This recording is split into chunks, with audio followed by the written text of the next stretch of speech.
Sir United फराम of एक्स-एन-डि-एफ-बिनि उनावबो एक्स-एन-डि-एफ-बि welfare एस'सिएशननि सायाव गोबां रायजोफोरा गोनो गोथो सोंलु दैखांदों। बेनि सायाव मा बुंनो सानो? इउनाइटेड फराम अफ एक्स-एन-डि-एफ-बि दाखांनायनि उनावबो मानो दिनैनि दिनाव एक्स-एन-डि-एफ-बि वेलफेयार एस'सिएशन दाफिननो गोनां जाखो, बा सोरबायदिया मानो दाफिनदों? बिनि सायाव दिनै इउनाइटेड फराम अफ एक्स-एन-डि-एफ-बिआ मा फिननाय होगोन आरो गुबुन गुबुन खोथा बा खौरांफोरजों लोगोसे दिनै मा फिननाय होदों बिथां सारमोनहा नायनानै लानो हागोन नोंथांमोना।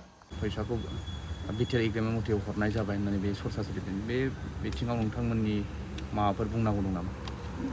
एक्सुवेलि एमअएसआव जि लिरनाय दंमोन, जे बुस्थुआव जों एग्रिमेन्ट खालामबोदोंमोन, दा बेवहायथ' नोंगौ 1500 क्र'र जोंनि माखासे डेभेलपमेन्ट खामानि मावनो थाखाय बेखौहाय एग्रिमेन्टआव लिरनानै दोननाय जादोंमोन। नाथाय जों बेफोरखौ जेबो उदिसान लायाखै। मानो होनोबा जोंनि खामानिया इउनाइटेड फराम हिसाबै गुबुन गुबुन गोबांथार जोंनिनो जेंना थानाय हिसाबै बेफोर 1500 कौटियानो जा 800 कौटियानो जा बेसेबांनाखि मा फैदों बेफोरखौ जों उदिसान लायाखै। मानो होनबा जोंहा केसनि सायाव जोङो नांथाबनानै थाबाय, लोगोसे साख्रि बाख्रिनि सायाव जों नांथाबनानै थाबाय, रिहेबिलिटेसननि सायाव जोंहा नांथाबनानै थाबाय, एक्स ग्रेसियानि सायाव, आरो बिदिनो सिबिआइजों लोगोसे एनआइए, बेनि अनगायैबो स्टेटआवनो थानाय केसफोर दङ, आरो बिनि अनगायैबो आदार स्टेटआव थानाय केसफोर दङ।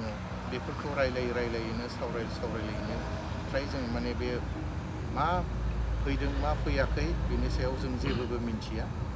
जों खालि बेखौल' बुंनो लुबैदों, जुदि गमामायैनो जुदि हरमारदोंब्ला बबेयाव मा बाहायजादों बाहायजायाखै बेफोरखौहाय जुदि बुंथिनानै होयोब्ला, फोरमायनानै होयोब्ला निसय रायजो राजाफ्रा मिन्थिगोन आरो जोंनि मानसिफ्राबो मिन्थिगोन। मोन्थिनायाथ' जोंबो मिन्थिनांगौ एज ए स्टेक हल्डार हिसाबै, जेरावहाय जोंबो बे एग्रिमेन्टखौ खालामदोंमोन। नाथाय जों बेखौल' लुबैदोंमोन, जुदि फैदोंब्ला जोंनि जि एकर्डआव दङ, जे जोंनि मार्टियारस्टम खालामनाय बा सेमेट्रि खालामनाय, बेफोरखौ मावफुंजानो जों लुबैदोंमोन। फ्राय बोसोरबायानो जानोसै, दिनैसिम बे बुस्थुखौ जों मावनाय नुवाखै। दिनै जोङो एकर्ड जाखांनायनि उनावबो गोबांबार जोङो मार्टियार्स डे खुंबोबाय।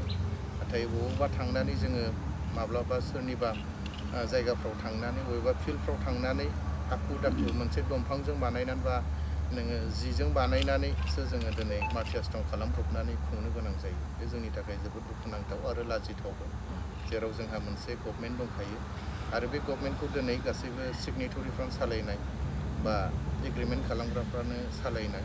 बेनिखायनो दिनैबो जों बुंगोन, जुदि फैदोंब्ला आरो हायोब्ला जेन नोंथांमोना जोंनो बेफोर खामानिफोरखौ मावनानै होयो, जों बेखौसो दिनै खावलायगोन।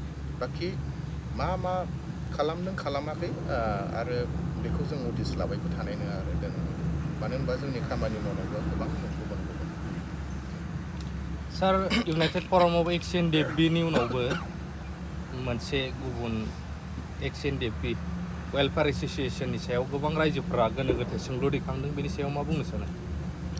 नंगौ, जोंबो नुदों बा मोन्थिदों। बावैसो दाननि सिगां एक्स-एन-डि-एफ-बि वेलफेयार एस'सिएशन होननानै मोनसे गोदानै आफाद दानायखौ, नाथाय गोबां बाथ्रा बुंदों। बिथांमोना गासैबो पलिटिकेल हान्जाजों दाजानाय होननानै, नाथाय बिथांमोना एक्जेक्टलि पलिटिकेल हान्जाजों दाजादों दाजायाखै गासैबो रायजो राजायाबो नुदों आरो गासै आफादनि सोद्रोमाफ्राबो नुदों। दिनै बिथांमोना मा खामानि मावदों आरो मा मावाखै दिनै बयबो नुदों। नोंगौ, जों दाख्लै दिल्लीयावबो थांनानै नर्थ इस्टनि जइन्ट सेक्रेटारिनि जि एडभाइजार आगुआव बिथाङा जेब्ला एकर्ड जायो बेखिनि समाव आइबिनि चिफ डाइरेक्टरमोन एके मिश्रा सार होननाय, बिथांजों जों सावरायनायखौ नुदों। दा बेयो फैखांनायनि उनाव जों मोनसे निउसाव नुदों, इउनाइटेड फरामखौ बिथांमोना नाम लादों। इउनाइटेड फरामा दिनैसिम जेबो खामानि मावाखै होननानै बिथांमोना जोंखौ बुंनो नाजादों आरो बुंदोंबो। दा बेवहाय जोंहा एसेबां जेबो बुंनांगौबो गैया। जों मावदों मावाखै बेखौ जों सोरनोबा खोन्थाबाय थानांगौनि गोनांथिबो गैया। जों जोंनि गोसो बायदियै मावदों आरो जों सोरनिबा आन्दोआव बा सोरनिबा बेनाराव थानानै बेबायदिबो खामानि मावाखै। जों इन्डिपेन्डेन्ट आफाद हिसाबै जों खामानिखौ मावदों आरो बे खामानिया जेब्ला साक्सेस जागोन अब्ला गासैबो रायजो राजाफ्राबो नुगोन आरो जोंनि सोद्रोमाफ्राबो नुगोन होननानैनो जों दिनै थाबाय थादों। जेखिजाया जोंनि खामानि मा मावदों मा मावाखै दिनै जोंखौ सोरबा बुंनांगौ बेखौबो जों साना जेन जोंबो बुङा जेराव बिथांमोनाबो जोंनि सायाव इसेबां बिजिरनांगौ बा बायदि बायदि बुंनांगौ होननानै जों साना। जों खोनानो मोनो दिनैसिमबो नोंथांमोननि लोगोफ्रा दिनैसिमबो रिहेबिलिटेसन मोनाखै बे दा मा बेलायाव दङ माबायदि अबस्थायाव? नंगौ रिहेबिलिटेसना जोंहा हार्डक'र हिसाबै फ्राय 678 जन दंबावो। बिनि गेजेराव जोङो गोबां सावरायनायनि गेजेरजों चिफ मिनिस्टारानो जा चिफ सेक्रेटारियानो जा एडिसनेल चिफ सेक्रेटारि नन एन्ड पलिटिकेल लोगोसे जाय मानसिफोरनि सावरायनायनि गेजेरजों एकर्डआ जादों मानगोनां आइबिनि दायो चिफ डाइरेक्टर तपन डेका सार बिथांजोंबो जों सावरायदों आरो बियो गासैबो फिक्साराव फैबाय बेखौ जोङो डिसेम्बराव मोननो हागोन होननानै जोंनो अलरेडि चिफ मिनिस्टार सारा जोंनो खोथा होबाय आरो बियो थांनाय जि बाजेट बेयाव अलरेडि हमनानै दोनजाखाबाय आरो बेखौ जों थाबैनो मोननो हागोन।